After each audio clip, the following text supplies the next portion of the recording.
Habari zenu. Nashukuru Mwenyezi Mungu kwa kipaji cha uhai asubuhi ya leo ama adhuhuri ya leo. Nashukuru uwepo wa Bwana.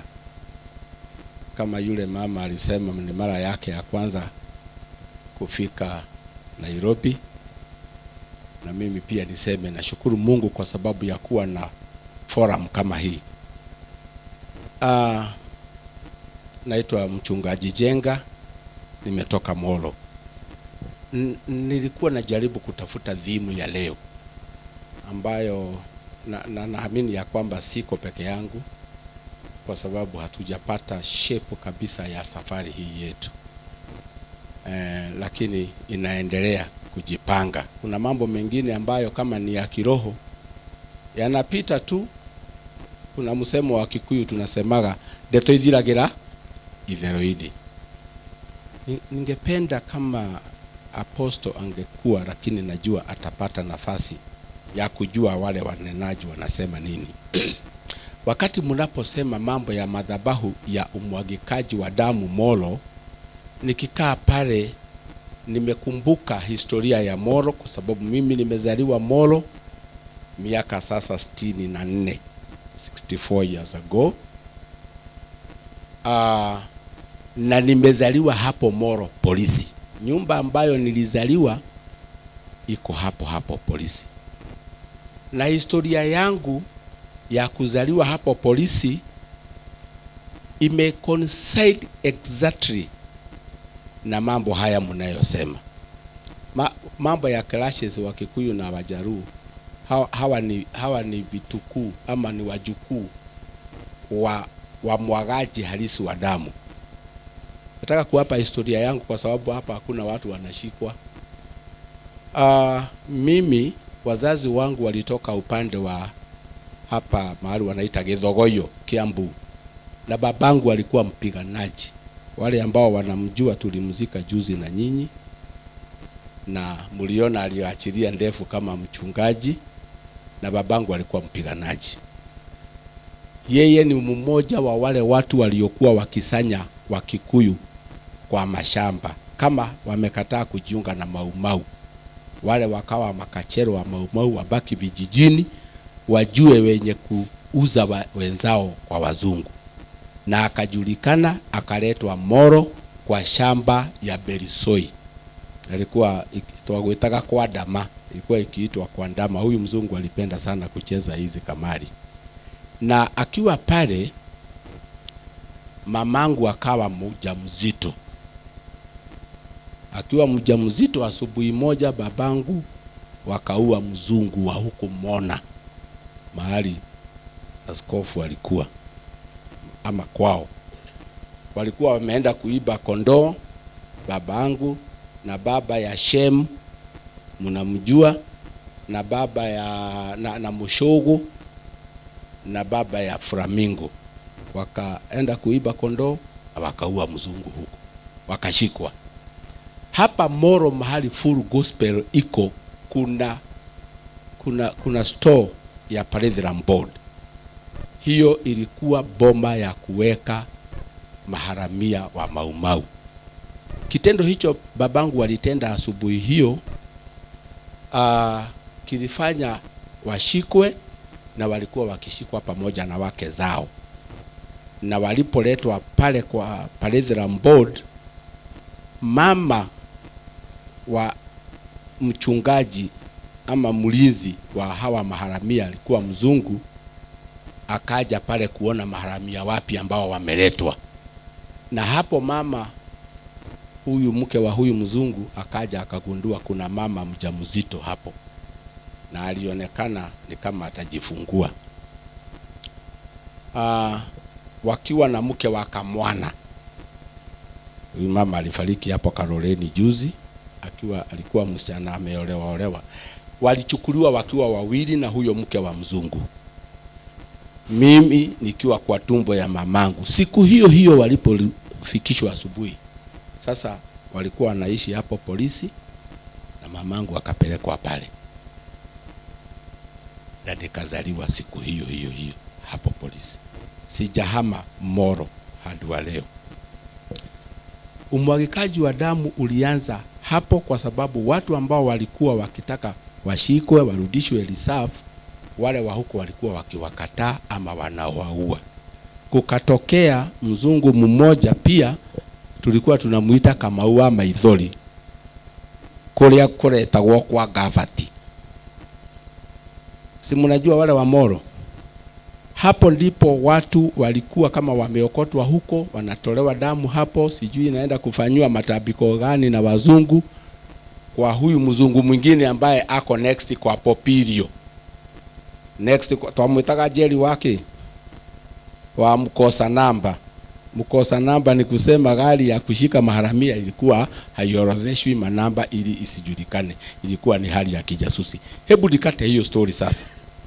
Niwaeleze ya kwamba huyu aposto alitabiri juzi akiwa Molo. Na kama sio hiyo alitabiri na ikatokea, singekuja, maana tumesema tumeokoka na tumeoshwa na damu ya Yesu na hiyo mambo tumemaliza. Lakini kuna kitu ambacho kilifanyika na kikanifanya nikumbuke na nikaona nikuje nimsikilize zaidi. Na kama atamaliza kuongea na mimi nitakuwa nimemaliza shughuli zangu za leo hapa. Hata nimeeleza huyu. What happened? Hapa mahali polisi huwa wanasimama kutoka Serengeti. Hapo traffic wanasimamaga moto hapo. Mnakumbuka kuna nyumba za zamani sana. Zingine zilibomolewa wakati waligawa hiyo shamba.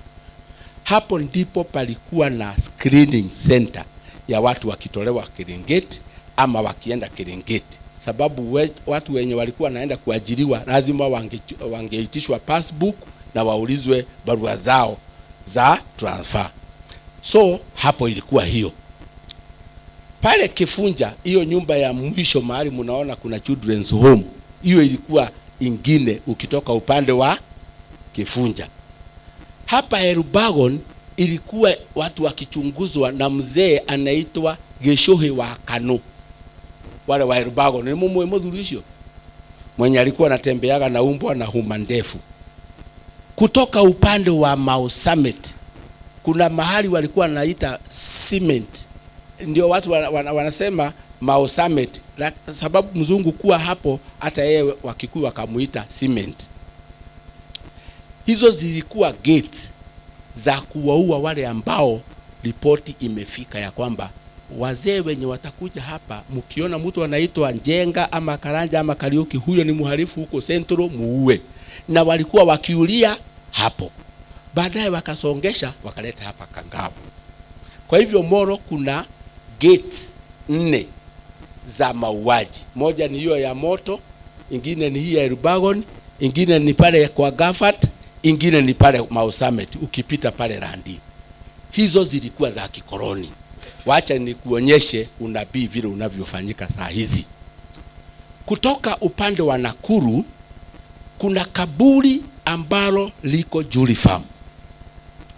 Watu walikufa hapo wengi na ikabidi iwekwe mnara wa ukumbusho. Sasa wakati mnasema mambo ya damu niwafunulie. Geti nyingine ambaye ikifanyika once airudi kiwango kama hicho.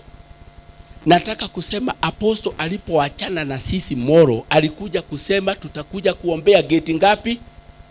Ni wangapi wanakumbuka? The 4 gates. Sasa wacha niwaeleze. Labda hata yeye hakujua. There is the first gate ambaye damu ilimwagika ya kutosha 1980 something. Pale Molo mahali inaitwa Munju. Kuna jiwe hapo kwako Bishop? Si kuna jiwe? Watu 36 walikufia hapo one morning. That is the gate to Molo from Erubagon. 88. The other gate ni ile ilifanyika Sachangwan.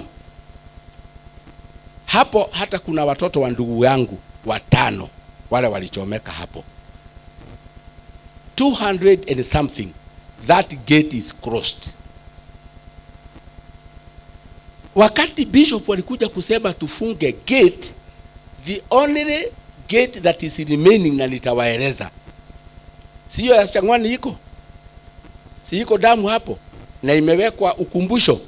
Then the other gate ni upande wa kutoka Kiringiti kuja Molo. Gari ilianguka hapo Kwale, iliua watu wangapi? 22. Only one person alisurvive. Hiyo imefungwa ama bado? The other one ni ya kutoka Kisumu. Ndio hiyo wakati bishop alisema tuanze madhabihu za kufunga hizo gate, ikafanyika Rontiani that day. Ni kweli, na tukiwa na bishop tulikuja tukisumbuliwa na hilo jambo sana, mpaka ikabidi tukumbuke tukifika hapa keep left. Now hizo gate, sasa nitamalizia kwa kusema hivi, wachana hii mambo ya clashes. Hiyo ya clashes, mimi kuna hata mkale tulichamusha na dramu ya supu. Sirio ni kuongea. Waliua watu sana huko Waruinge, tukasema huyu tumekamata, wacha tuchamuse na dramu ya supu. Ndio wakikuja waone sisi yetu tunachamusha ya kukula.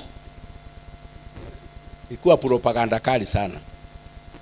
Tukasema hii wacha tukatakate tuweke kwa kadramu ya supu. Kuna mzee alijitolea dramu ya supu. Tukaweka hiyo za nyama ndani na kaugali tukawacha hapo. Subuhi hawa kuambuka wakasema kumbe hii maumau, sababu walikuwa wamesema mzee akatusaidia kufanya propaganda. Tukawacha hizo nyama na ugali na nyanya na nini na chumvi. Kwa hiyo sasa walifikiria kumbe sisi hatuendi kutafuta ya kukula, tunakula hii. Na hiyo vita kutoka siku hiyo mpaka leo. Mmesikia vita huko Waruinge tena? Hakuna, iliisha hivyo. Kwa hivyo hapana sema ati mnaongea hapa mjafanya. Hii mahindi tulitoa, hata wakati nilihamia Molo tulitoa mahindi hii ya 207, tukatoa kondoo ya kupigia watu ya kwenda kupigana.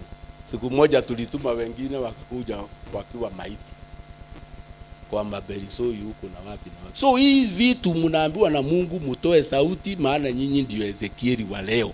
Lakini hamtoki kutoa sauti, mnataka kupambana na sadaka, unataka kukwama na kanisa yako, na unataka kusema unahubiria nani? Kama Mungu amekataa, hata sadaka hutapata. Lisha ng'ombe kwanza, maziwa itajitoa. So hiyo mambo wachungaji muichukue serious kabisa, na mjue ya kwamba kama si nyinyi mtahubiri hii injili, na mkiwa mumekwama kwa makarabati ya watu kanisa yao, utabaki na hiyo washirika wangu walipotea wote. Over 200 walipotea wote baada ya kusikia nilienda vita wapi? Uko kwa Berisoi. Wakasema pastor huyu rake roho sababu walinikuta na mishale na nini. Walienda wote.